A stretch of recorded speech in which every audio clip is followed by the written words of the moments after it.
we also had Jey Uso officially declaring for Money in the Bank. He was like, yo, hey Uso, last summer I was tied down by the bloodline, couldn't focus on Money in the Bank, wasn't in the match, all this stuff. So Jey Uso comes out from the crowd, and I think that's going to be his new norm, because obviously his entrance went hard again. I do too. I love it. I think it's definitely keeping him up there. His entrance feels big every time. He feels like main event Jey Uso, you know? Also, like, now we got the Fireflies every time, which is great. Yeah. Great little touch, I think. Is it just... Again, Hulu version, I'm sorry, but is it... I got him and Lyra both declared for Money in the Bank. Is there anybody else? No, so far that's it, I believe. I was going to say... I would say Jey Uso's a perfect pick to win Money in the Bank, but he's the only one we know of, so I don't want to say anything yet. Right. I also don't think he needs it, though, because he's... I feel like Money in the Bank, almost more recently, maybe not so much 10 years ago, but Money in the Bank now almost feels like we have, like, people that you wouldn't expect or that haven't won a world title win it. Yeah. So, like, for example, Damian Priest and Io Sky, they both were kind of more so mid-card wrestlers. The year before, I'm trying to think, Austin Theory, right? Was that it? I think he was the year before.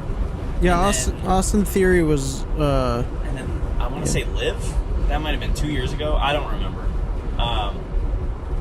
But, you know, that kind of deal. It seems lately, like back in the day, you'd have pretty big names like Seth Rollins and John Cena and like Kane winning Money in the Bank.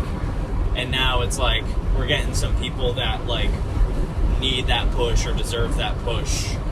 And so in that school of thinking, I don't think Jey necessarily needs to win Money in the Bank to contend for a world championship. Right. It would definitely like add some oomph to like his character. Mm-hmm. So I guess it's really just a matter of waiting and seeing who else we get for that match. Yeah, you feel like Money in the Bank is just like it's a tool for elevation as opposed to... Yeah, before it was like we just had people that like...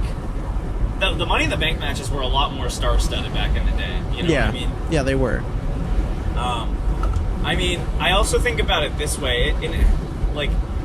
It was like that, but it also wasn't. Because, like, I'm pretty sure Edge didn't have a world title before he won Money in the Bank. Right. So that... Yeah, the first one, right? Way. The first Money in the Bank. Yeah, and then, like, Rob Van Dam, right? He cashed in. Yep. CM Punk I think about a lot. So I guess it's not 100% like, you know, famous guys, but it like is meant to elevate people. So I don't know. We'll see. Yeah, we'll see. We'll have to see who else is in the match to...